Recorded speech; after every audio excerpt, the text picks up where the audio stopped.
नमस्कार दोस्तों, SS practical education channel में आपका स्वागत है। दोस्तों, अगर आप फ्रेशर्स हैं, ग्रेजुएट्स हैं और अगर आपके पास कोई एक्सपीरियंस नहीं है और इवन आपके पास अगर गेट एग्ज़ाम भी आप क्वालिफ़ाई नहीं है, तो भी आप इस पोस्ट के लिए एलिजिबल हैं। जी हाँ दोस्तों, इसकी जो मैं सारी जानकारी आज आपको इसको वीडियो में बताने वाला हूँ, वो आपके लिए काफ़ी इंपॉर्टेंट रहने वाली है। बट एक चीज़ नोट करिएगा, जो एग्ज़ाम की जो फॉर्म फिल अप करने की लास्ट डेट है, वो कल ही है। ठीक है, इसके बारे में पहले भी नोटिफ़िकेशन, शॉर्ट नोटिफ़िकेशन आपको दे चुका हूँ। और कल तक आपको मैक्सिमम जो है फॉर्म फिल अप करना है, जैसा कि आप मेरी स्क्रीन पे देख पा रहे हैं 13 अगस्त से इसकी लास्ट डेट है। ठीक है, प्रोजेक्ट असिस्टेंट की वैकेंसी है, फ्रेशर्स के लिए वैकेंसी है, कोई इसमें एक्सपीरियंस नहीं माँगा गया है। इंटरव्यू होगा या फिर written test alongside with interview हो सकता है। ठीक है दोस्तों, इसकी सारी जानकारी दूँगा मैं आपको। कंप्यूटर साइंस एंड इंजीनियरिंग या फिर आपकी इन्फॉर्मेशन टेक्नोलॉजी, इन्फॉर्मेशन साइंस में आपके पास अगर बीई, बीटेक किया हुआ है और टोटल नंबर ऑफ 15 वैकेंसी यहाँ पे आई हुई है। यहाँ पे लिखा हुआ है with a valid GATE score, ये ऑप्शनल है दोस्तों। जी हाँ, अगर आपके पास BE, BTech with ME, MTech है या फिर बीई, बीटेक के साथ 2 साल का भी एक्सपीरियंस है, तो भी आप इस पोस्ट के लिए एलिजिबल हैं। अगर आपके पास गेट स्कोर नहीं है तो भी। जी हाँ, अगर आपके पास एमई, एमटेक है एनआईटी, आईआईटी से तो वेल एंड गुड है ही।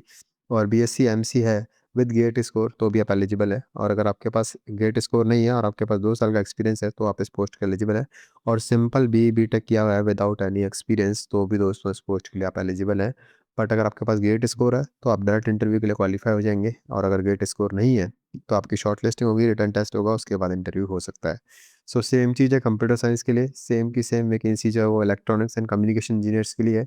एरोनॉटिकल इंजीनियर्स के लिए भी यही है और इलेक्ट्रिकल इंजीनियर्स के लिए भी दोस्तों यही वैकेंसी यहाँ पे आई हुई है। मैकेनिकल और मेट्रोलॉजिकल, इवन सिविल इंजीनियर के लिए भी सेम नंबर ऑफ प्रोसेस है। अगर आपके पास गेट स्कोर है, तो आप इंटरव्यू के लिए डायरेक्ट एलिजिबल हैं। गेट स्कोर नहीं है, तो आपका एक रिटन एग्ज़ाम होगा, फॉलोड बाय इंटरव्यू होगा। तो काफ़ी अच्छी नंबर ऑफ वैकेंसीज़ आप देख पा रहे हैं यहाँ पे है। तो जो भी लोग एलिजिबल हैं, वो डेफ़िनेट सी बात है कि चाहे तो जाके अप्लाई कर सकते हैं। जी हाँ, मैं आपकी इसको पूरी डिटेल बताने वाला हूँ इस वीडियो में। तो सबसे पहले बात करें इसकी एग्ज़ाम की लास्ट डेट की अप्लाई करने की, तो वो 13 अगस्त है। जी हाँ, आज जो मैं वीडियो बना रहा हूँ, कल इसकी लास्ट डेट है। मैं इसका शॉर्ट नोटिफ़िकेशन पहले आपको बता चुका हूँ। वो भी आप उसकी डिटेल भी जाके आई बटन पे देख सकते हैं चाहे तो। और जो इंटरव्यू होगा वो मोस्टली 16 अगस्त को होगा या फिर 23 अगस्त को या फिर 30 अगस्त को। मैक्सिमम यही है कि जो संडे आने वाला संडे है, उस पे एक संडे पे हो सकता है। मैक्सिमम चांसेस है 23rd ऑफ अगस्त को हो या फिर 30th ऑफ अगस्त को। 16th ऑफ अगस्त के इसके होने के चांस बहुत कम है, क्योंकि शॉर्ट लिस्टिंग होने में ही थोड़ा टाइम लग जाएगा। जितने नंबर ऑफ कैंडिडेट्स अप्लाई करेंगे, उनकी शॉर्ट लिस्टिंग होने में डेफ़िनेट सी बात है थोड़ा टाइम लगेगा। तो थोड़ा इसमें टाइम लग सकता है। और जो भी इंटरव्यू की डिटेल्स होगी, वो मैं भी आपको आने वाले दिनों में अपडेट कर दूँगा। एडीए की साइट पे भी अवेलेबल हो जाएगी। एज लिमिट की बात करें दोस्तों, 28 साल इसमें एज लिमिट है। और जो इसमें एज रिलैक्सेशन गवर्नमेंट के रूल्स के अकॉर्डिंग होता है, वो यहाँ पे भी रहने वाला है। बात करें अगर आपके पास सिर्फ बीई बीटेक किया हुआ फर्स्ट क्लास से, तो 31,000 रुपये आपको मिलेगी प्लस एचआरए यानी कि हाउस रेंट अलाउंसेस आपको अलग से मिलेगा। और अगर कुछ और कैंडिडेट है जिनका एमई एमटेक किया हुआ है या एक्सपीरियंस वगैरह है, तो उनको 37,000 रुपये प्लस अलाउंसेस वगैरह मिलेंगे। एक चीज़ दोस्तों इसमें याद रखिएगा कि टेन्योर जो है दोस्तों 2 साल का है। जी हाँ। बट अगर आप फ्रेशर्स हैं, तो आई वुड रिकमेंड कि एटलीस्ट आप एक्सपीरियंस पॉइंट ऑफ व्यू से DRDO one of the greatest organisation है जिसकी ये सब बॉडी है। एक्सपीरियंस पॉइंट ऑफ व्यू से आप डेफिनेटली इसको अप्लाई कर सकते हैं। एरोनॉटिकल डेवलपमेंट एजेंसी जो एडीए है, one of the government India की मिनिस्ट्री ऑफ डिफेंस में ये जो ऑर्गेनाइजेशन आती है, ठीक है। और मिनिस्ट्री ऑफ डिफेंस के अंदर ये ऑर्गेनाइजेशन आती है। तो for your experience point of view I would suggest कि एटलीस्ट आप अप्लाई करिएगा। 2 साल आप जब कुछ सीखेंगे, वहाँ पे अप्लाई करेंगे, तो डेफ़िनेट सी बात है आप वहाँ पे रह के और भी चीज़ें ऑब्ज़र्व कर सकते हैं, सीख सकते हैं और आपकी लर्निंग कैपेबिलिटीज़ काफ़ी ज़्यादा इंप्रूव हो जाएगी। अगर आप फ्रेशर्स हैं और आप जो ऑलरेडी जॉब में अगर आप नहीं हैं, तो इस पोस्ट के लिए आप डेफ़िनेट से अप्लाई कर सकते हैं। जो एक्सपीरियंस कैंडिडेट हैं और अगर ऑलरेडी गवर्नमेंट जॉब में हैं, उनको मैं रिकमेंड नहीं करूँगा, क्योंकि जॉब टेन्योर बेस पे है। बट अगर आप फ्रेशर हैं, तो डेफ़िनेट सी बात है आप 2 साल तक काफ़ी कुछ आप सीख सकते हैं यहाँ पे रह के। और क्लोजिंग डेट जैसा मैंने आपको बताया कि 13 अगस्त रहने वाली है।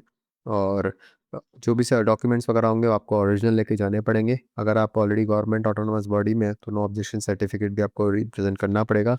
और आधार कार्ड ओरिजिनल लाना पड़ेगा। पेन ड्राइव और मोबाइल फ़ोन वगैरह अलाउ नहीं है। टीएडी आपको नहीं दिया जाएगा इन टर्म्स ऑफ अगर आप इंटरव्यू के लिए आप शॉर्टलिस्ट होते हैं।